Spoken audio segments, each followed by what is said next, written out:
Happy Sunday, everyone, and welcome to Unity of Kern County on this 15th day of November, 2020.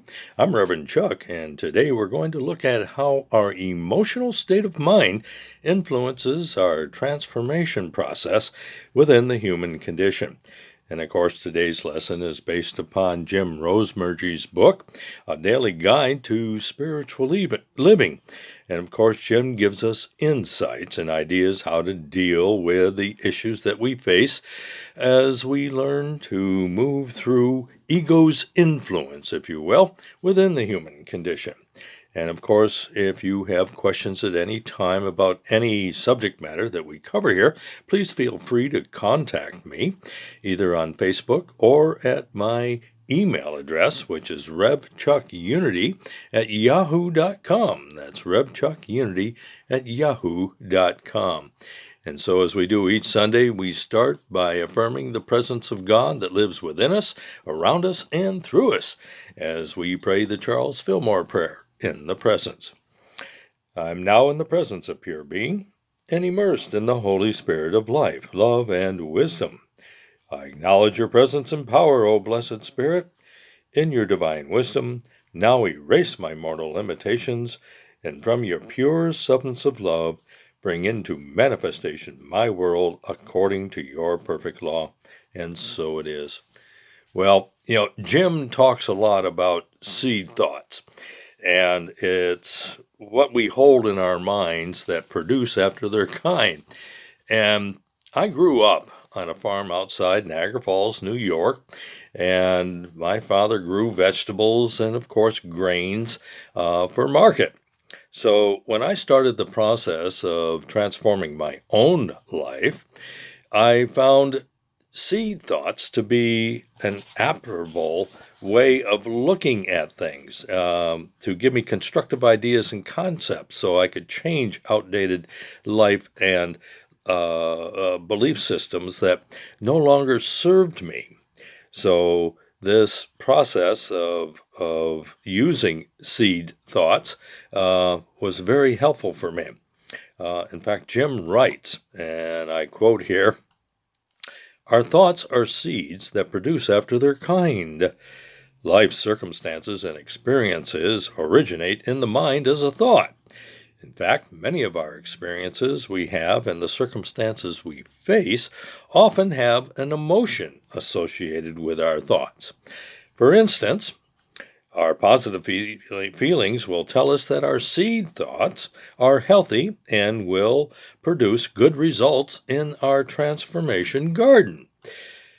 Our negative feelings will also tell us if our seed thoughts are the kind of weeds, if you will, in our garden that tend to choke out positive results and that you are trying to grow the in your garden of transformation. And of course, those weeds need to be pulled out. We have a lot of thoughts, thousands of them, if you will, that run through our minds constantly.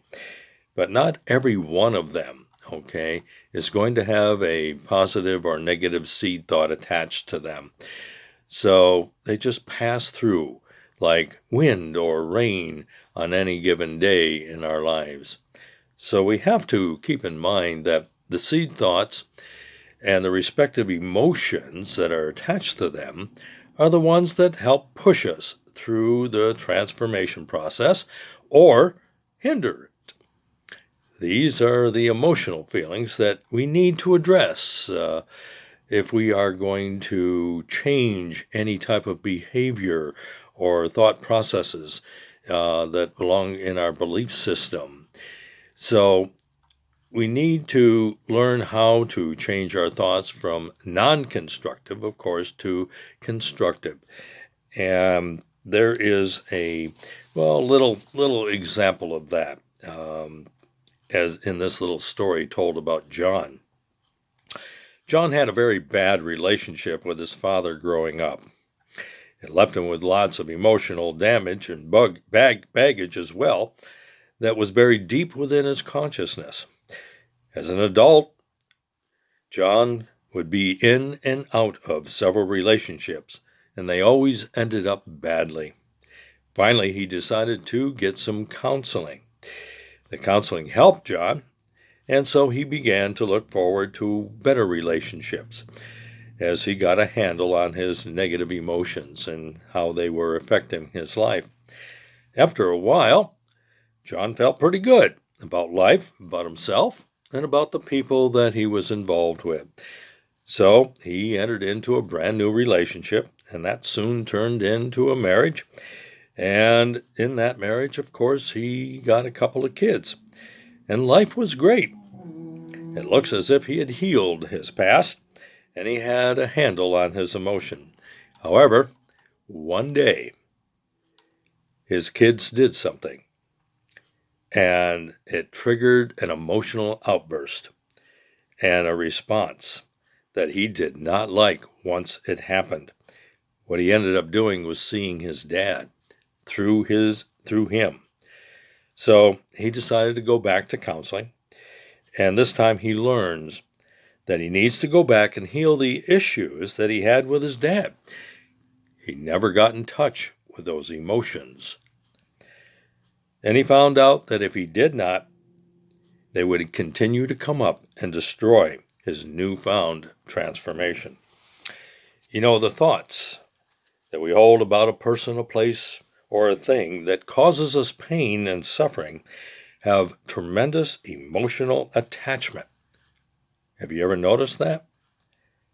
If they're not healed, then those thoughts and the feelings of anger and frustration, hatred, fear, guilt, shame, sadness, jealousy, envy, despair, depression will continue to impact our relationships. And that's what happened to John until he finally understood that the pain that he was suffering from went back to his relationship with his father and the emotional attachment that he had to those memories, which were his thoughts. Now, Jen gives us some insights on how to handle the emotions that cause us pain in our transformation process. So here are some things to remember as you move through the process of allowing yourself to feel and express those feelings that you do have. And maybe you have a loved one that is going through that transformation process. And so it'll help you remember that it is a process that they're going through. And they need an understanding ear, and you could be that understanding ear for them. So here they are. Number one, remember, the spiritual journey begins with a single step. It is our desire to transform ourselves, be it ourselves or someone we love that is going through that process. 2, remember the initial purpose of wanting to engage the transformation process is not really to live the spiritual life, although that is part of it, but it's really to dispel the emotional pain we are feeling. We're sick and tired of feeling that pain, of being in that intense suffering that the emotions attached to those thoughts and memories that we hold bring to us. We want to get rid of it. 3, we must realize that in order for the anguish in the physical or emotional to be abated, one principle of truth must be understood and accepted. And that is, the first step to banishing pain is to experience what we feel. Avoidance of that hurt only gives it a hiding place from which it will always ambush us. And all we need do is look at people that are addicted to drugs, sex, alcohol, or anything else. They are suffering. They are in deep pain. They are screaming to be set free. And they're doing it, of course, destructively. And this we see time and time again, and it runs rampant. And so we have to allow ourselves that safe place where we can express our feelings and not be condemned for them, either by ourselves or by others. 4, remember that no matter what you are feeling at any given moment, there is a seed thought attached to it. There are 3 basic categories that our feelings fall under. in those seed thoughts. And they are either sad, mad, or glad. We find ourselves in those three at any given time. 5. Those one-word headings have one-word feelings attached to them, such as guilt, happiness, frustration, anger, fearfulness, frightened, exuberance, defeated, joyful, hateful, loving, belonging, alone, worthiness, worthy, worthlessness, acceptance, peaceful, and the list can go on and on and on. Remember, your feelings are acceptable no matter what they are. They are indicators that something good is happening in your life, as well as something needs to change. So we must allow ourselves that opportunity to feel our feelings, and do so, of course, in a safe place. 7, and this is important too, number 7. And I like number 7 because it's always a number that means completion, okay? Although process is an ongoing thing. But number 7 here is ego's great lie. Oh yeah, ego's always hanging around in the deep recesses of our consciousness, ready to spring forth at any given time.